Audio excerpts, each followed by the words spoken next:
Hi! ಎಲ್ಲ ಹೇಗಿದ್ದೀರಾ? ಎಲ್ಲ ಚೆನ್ನಾಗಿದ್ದೀರಾ ಅಂತ ಅನ್ಕೊತೀನಿ. ಇದು ಬಂದು ಭೀಮ್ನ ಅಮಾವಾಸ್ಯೆಯ ಮಿನಿ ವ್ಲಾಗ್ ಆ್ಯಂಡ್ ಭೀಮ್ನ ಅಮಾವಾಸ್ಯೆಗೆ ನಾವಂತೂ ಮನೆ ದೇವ್ರಿಗೆ ಬಂದಿದ್ದೀವಿ. ಎಲ್ಲರ ಮನೆಯಲ್ಲೂ ಭೀಮ್ನ ಅಮಾವಾಸ್ಯೆ ಅಂತಂತಂದರೆ ಗಂಡನ ಪಾದಪೂಜೆ ಮಾಡೋದು ಒಂದು ಸಂಪ್ರದಾಯ. ಆದರೆ ನಮ್ಮ ಉತ್ತರ ಕರ್ನಾಟಕ ಸೈಡು ಆ ಥರ ಜಾಸ್ತಿ ಯಾರೂ ಮಾಡಲ್ಲ. ಹಾಗೆ ಅದು ನಮ್ಮ ಮನೇಲಿ ಪದ್ಧತಿ ಸಹಿತ ಇಲ್ಲ. ಹಾಗಾಗಿ ಮನೆ ದೇವ್ರಿಗೆ ಬಂದಿದ್ವಿ. ಮನೆ ದೇವ್ರಿಗೆ ನಮಸ್ಕಾರ ಮಾಡಿಕೊಂಡು ಕಾಯೆಲ್ಲ ಹೊಡ್ಕೊಂಡು ಮಂಗಳಾರತಿ ತೊಗೊಂಡು ಅಲ್ಲೇ ಶ್ರೀಶೈಲ ಮಲ್ಲಿಕಾರ್ಜುನ ಗುಡಿ ಸಹಿತ ಇದೆ. ಅಲ್ಲಿ ಹೋಗಿ ನಮಸ್ಕಾರ ಅಂತೂ ಮಾಡಿದ್ವಿ. ತುಂಬ ಚೆನ್ನಾಗಿ ಅಲಂಕಾರ ಮಾಡಿರ್ತಾರೆ ಅಮಾವಾಸ್ಯೆ ದಿವಸ ದೇವ್ರಿಗೆ. ನೋಡೋಕ್ಕೆ 2 ಕಣ್ಣು ಸಾಲಲ್ಲ. ಹಾಗೆ ನಾನು ಸಹಿತ ನಮಸ್ಕಾರ ಮಾಡಿ ಒಂದಿಷ್ಟು ವೀಡಿಯೋ ಕ್ಲಿಪ್ಗಳನ್ನ ತಗೊಂಡು ಸ್ವಲ್ಪ ಹೊತ್ತು ಗುಡಿಲೇ ಕೂತಿದ್ದು ಅಲ್ಲಿಂದ ನಾವಂತೂ ಪ್ರಸಾದ ತೊಗೊಳಕ್ಕೆ ಅಂತ ಗುಡಿಗೆ ಬಂದ್ವಿ. ನಾವು ಹೋದಾಗ ಟೈಮ್ ಆಲ್ರೆಡಿ 1:00 ಆಗಿತ್ತು. ಹಾಗಾಗಿ ನಮ್ಮನೆಯವರು ಹಸುವನ್ನ ತಡೆಯಲ್ಲ, ಅಲ್ಲೇ ಪ್ರಸಾದ ಇತ್ತು ಅಂತ ಅಂದ್ಬಿಟ್ಟು ನಾವಿಬ್ಬರು ಪ್ರಸಾದ ಮಾಡೋಣ ಅಂತ ಹೋದ್ವಿ. ಅದನ್ನು ಸಹಿತ ಹಾಕಿಸ್ಕೊಂಡು ಕುತ್ಕೊಂಡು ತಿನ್ನಕ್ಕೆ ಸ್ಟಾರ್ಟ್ ಮಾಡಿದ್ವಿ. ನಮ್ಮನೆಯವರು ನಾನು ತಿಂತಾ ಇದ್ದಿದ್ದನ್ನು ವೀಡಿಯೋ ಮಾಡಿಕೊಂಡ್ರು. ಅದೇನಂತಂದರೆ ನಾನು ತಿಂತಾ ಇರ್ಬೇಕಾದ್ರೆ ಅವ್ರಿಗೆ ಏನೋ ವೀಡಿಯೋ ಮಾಡ್ಕೋಬೇಕು ಅಂತ ಅನ್ಸಿದ್ರೆ ಪಟ್ಟದ ತೊಗೊಂಡು ಮಾಡ್ತಾಯಿರ್ತಾರೆ. ನಾನು ಬೇಡ ಅಂತಂದರೂ ಸಹಿತ ಮಾಡ್ಕೋತಾರೆ. ಆ್ಯಂಡ್ ನಾನು ಊಟ ಎಲ್ಲ ಮುಗಿಸ್ಕೊಂಡು ಅಲ್ಲಿಂದ ಮತ್ತೆ ಹೊರಟ್ವಿ. ಹೋಗೋವಾಗ ಅಲ್ಲೇ ಒಂದು ನಮಗೇನು ಆಕಳ ಕಾಣ್ತು. ನಮ್ಮ ಮನೆಯವರು ಅದಕ್ಕೆ ಹೋಗಿ ನಮಸ್ಕಾರ ಮಾಡಿಕೊಂಡು ದೇವಸ್ಥಾನದ ಹತ್ರನೇ ಅಲ್ಲಿ ಮನೆಗಳಿದೆ. ಹಾಗಾಗಿ ಅಲ್ಲೆಲ್ಲನೂ ಸಹಿತ ದನ ಕರುಗಳನ್ನೆಲ್ಲ ಕಟ್ಟಿರ್ತಾರೆ. ಹಾಗೆ ಅವರು ಸಹಿತ ನಮಸ್ಕಾರ ಮಾಡಿಕೊಂಡ್ರು. ಅಲ್ಲಿಂದ ನಾವು ಸಹಿತ ಊರ ಕಡೆಗೆ ಹೊರಟ್ವಿ.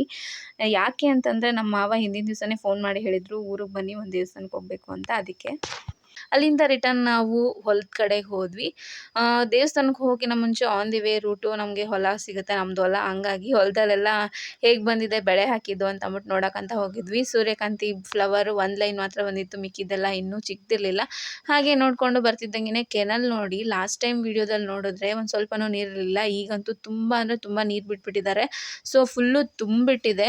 ಹೇಗೆ ಅಂತಂದರೆ ನಾವು ಕೈಗೆ ಎಟ್ಕೋಷ್ಟು ನೀರು ಸಿಗುತ್ತೆ ಅಂತಾರಲ್ಲ, ಆ ರೀತಿ ತುಂಬ ಫುಲ್ಲು ನೀರು ಬಂದಿದೆ. ಆ್ಯಂಡ್ ಹಾಗೆ ಆ ನೀರನ್ನ ನೋಡಿಕೊಂಡು ಅಲ್ಲಿಂದ ದೇವಸ್ಥಾನಕ್ಕೆ ಹೋದ್ರಾಯ್ತು ಅಂತ ಹೊರಟಿದ್ವಿ. ಬೇರೆಯವ್ರ ಹೊಲಗಳಲ್ಲಿ ಎಲ್ಲನೂ ಸಹಿತ ನೋಡ್ತಾ ಹೋಗ್ತಾ ಇದ್ದರೆ ತುಂಬ ಖುಷಿಯಾಗ್ತಿತ್ತು. ಯಾಕಂದರೆ ಸೂರ್ಯಕಾಂತಿ ಗಿಡನೇ ಹೊಲ ತುಂಬ ತುಂಬಿತ್ತು. ಸೊ ಅದನ್ನೆಲ್ಲ ನಾನೊಂಚೂರು ವೀಡಿಯೋ ಕ್ಯಾಪ್ಚರ್ ಮಾಡಿಕೊಂಡು ಅಲ್ಲಿಂದ ಗುಡಿ ಕಡೆಗೆ ಬಂದ್ವಿ. ಗುಡಿ ಸ್ವಲ್ಪ ದೂರ ಇದ್ದಿದ್ದರಿಂದ ಬೈಕ್ನ ರೋಡಲ್ಲೇ ನಿಲ್ಲಿಸ್ಬಿಟ್ಟು ನಾವು ಸಹಿತ ಬಂದ್ವಿ. ಇದು ನೋಡಿ ಪಂಪು.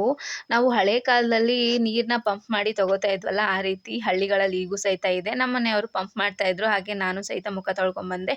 ಹಾಗೆ ಪೂಜೆ ಸಾಮಾನೆಲ್ಲ ಕೊಟ್ವಿ. ಪೂಜೆನೂ ಸ್ಟಾರ್ಟ್ ಆಯಿತು. ಎಲ್ಲ ಪೂಜೆ ಎಲ್ಲ ಮುಗಿಸ್ಕೊಂಡು ನಮ್ಮ ಅತ್ತೆ ಸಹಿತ ಬಂದಿದ್ದರು. ಅವ್ರನ್ನೂ ಮಾತಾಡಿಸಿ ಒಂದು ಸ್ವಲ್ಪ ಹೊತ್ತು ಅಲ್ಲೇ ಇದ್ದು ಹಾಗೆ ವೀಡಿಯೋ ಮಾಡ್ಕೊತಾ ಇದ್ದೆ. ನಮ್ಮ ಮಾವ ಬಂದರು ಅಂತ ಅಂದ್ಬಿಟ್ಟು ಅವ್ರದ್ದೊಂದು ಕ್ಯಾಪ್ಚರ್ ತೊಗೊಳ್ಳೋಣ ಅಂತ ಹೋದೆ. ನೀವೇ ಮಾಡ್ಕೊಳ್ಳಿ ಅಲ್ಲೇ ಅಂತ ಅಂದ್ಬಿಟ್ಟು ಹೊರಟೋದ್ರು ಅವರು. ಆ್ಯಂಡ್ ಅಲ್ಲಿಂದ ಮುಗಿಸ್ಕೊಂಡು ಮನೆ ಕಡೆಗೆ ಬಂದ್ವಿ. ಅಜ್ಜಿನೂ ಸಹಿತ ಮೀಟ್ ಮಾಡಿ ಮನೆಯವ್ರನ್ನೆಲ್ಲ ಮಾತಾಡಿಸ್ಕೊಂಡು ಹೊರಟಿದ್ವಿ. ನಮ್ಮ ಅಜ್ಜಿ ತುಂಬ ಥಂಡಿ ಇದೆ, ಕ್ಲೀನಾಗಿ ಕ್ಯಾಪ್ ಹಾಕ್ಕೊಂಡು ಹೋಗು ಅಂತ ಅಂದ್ಬಿಟ್ಟು ನಮ್ಮನ್ನ ರೆಡಿ ಮಾಡಿದ್ರು.